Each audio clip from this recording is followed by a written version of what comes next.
Hello बच्चों आपका chapter चला हुआ है ध्वनि साउंड। और इसमें आपको लास्ट टाइम पढ़ाया गया पॉइंट था, एक क्रियाकलाप था 12.4, जिसमें सत्यापित किया गया था कि ध्वनि तरंगे अनुदैर्ध्य तरंगे होती हैं। आज आपका जो पॉइंट स्टार्ट किया जाएगा वो है आर्टिकल नंबर 12.2.3 ध्वनि तरंग के अभिलक्षण, कैरेक्टरिस्टिक्स ऑफ साउंड वेव। देखिए, किसी ध्वनि तरंग के कुछ अभिलक्षण होते हैं, कुछ पॉइंट होते हैं, जैसे आयाम और तरंग वेग और आवर्ती आदि।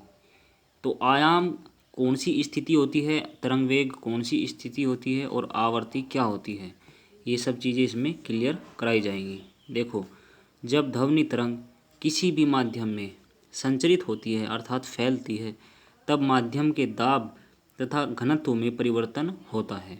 कुछ क्षेत्रों में माध्यम के कणों के पास पास आ जाने के कारण वहाँ माध्यम का घनत्व तथा दाब अधिकतम हो जाता है। ये क्षेत्र संपीड़न कहलाते हैं। जैसे कि कल आपको बताया भी गया था, एक इसमें पॉइंट था इस प्रकार से, ये संपीड़न है, ये विरलन है, ये संपीड़न है, ये विरलन है, ये संपीड़न है, ये विरलन है, और फिर ये संपीड़न है, ये विरलन है। अर्थात संपीड़न तथा विरलन दोनों एकांतर क्रम में चलते हैं, एक के बाद एक।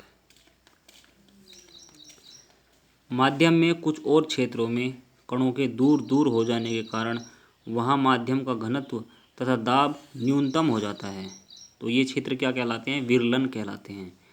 और माध्यम में ध्वनि तरंग के संचरण पर घनत्व का परिवर्तन चित्र 12.11 ए में, दाब का परिवर्तन और चित्र 12.11 बी में, तथा घनत्व अथवा दाब का दूरी के साथ परिवर्तन चित्र 12.11 सी में प्रदर्शित किया गया है। तीन चित्र हैं, एक चित्र ये रहा, एक घनत्व में विभिन्नताएं हैं, ये स्पीकर ध्वनि का स्रोत है। एक दूसरा चित्र है, ये दाब में विभिन्नताएं हैं, और ये तीसरा चित्र है, ये औसत घनत्व या औसत दाब का वेरिएशन दिखा रहा है।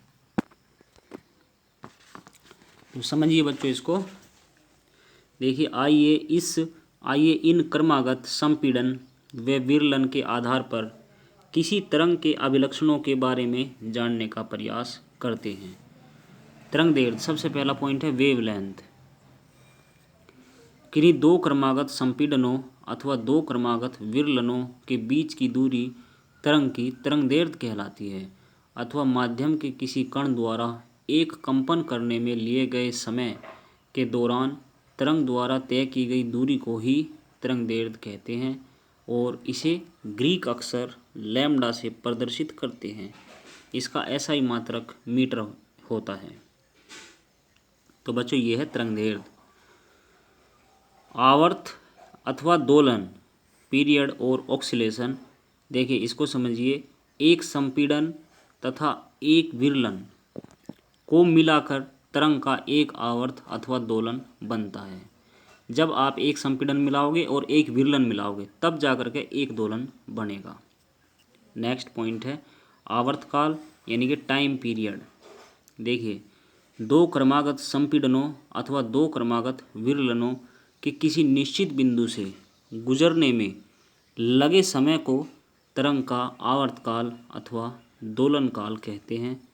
या अगर इसको हम दूसरे शब्दों में कहें तो ध्वनि तरंग एक आवर्त अथवा दोलन पूरा करने में लिया गया समय ध्वनि तरंग का आवर्तकाल अथवा दोलन काल कहलाता है।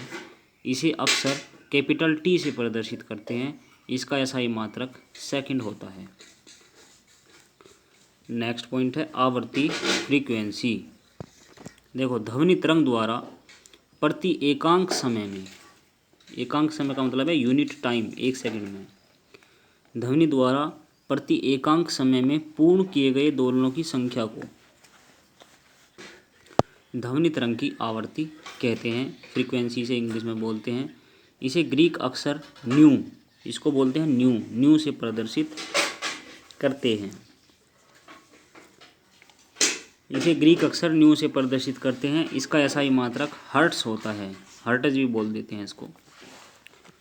अब देखिए आवर्ती तथा आवर्तकाल में संबंध, तो न्यू बराबर 1/t होता है। जिन दोनों के बीच में रिलेशन होता है वो होता है न्यू बराबर 1/T। और जो आयाम है एम्पलीट्यूड, तरंग संचरण के कारण माध्यम के कणों का अपनी साम्य स्थिति के एक और अधिकतम विस्थापन तरंग का आयाम कहलाता है। और इसे ए से प्रदर्शित करते हैं। ए से इसलिए करते हैं क्योंकि आयाम को इंग्लिश में एम्पलीट्यूड बोलते हैं। और एम्पलीट्यूड का जो सबसे पहला लेटर है वो ए होता है, तो इसलिए इसे ए से प्रदर्शित करते हैं। इसका ऐसा ही मात्रक मीटर एम है। नेक्स्ट पॉइंट है बच्चों तरंग चाल, स्पीड ऑफ वेव। इसको समझिए। किसी तरंग द्वारा 1 सेकंड समय में तय की गई दूरी तरंग चाल कहलाती है। इसे वी से रिप्रेजेंट करते हैं, वी से प्रदर्शित करते हैं। तो ये कुछ पॉइंट थे बच्चों। जैसे सबसे पहला पॉइंट था तरंग दैर्ध्य, वेव लेंथ, उसको लैम्डा से रिप्रेजेंट करते हैं। फिर दोलन था, उसको कैपिटल टी से रिप्रेजेंट करते हैं। उसके बाद आवर्ती थी जिसको न्यू से रिप्रेजेंट करते हैं। आयाम को स्मॉल ए से रिप्रेजेंट करते हैं। और तरंग चाल जो है उसको वी से रिप्रेजेंट करते हैं। तो बच्चों अब नेक्स्ट पॉइंट है तरंग चाल, आवर्ती तथा तरंग दैर्ध्य में संबंध। यहाँ से ये पॉइंट आपको बाद में पढ़ाया जाएगा।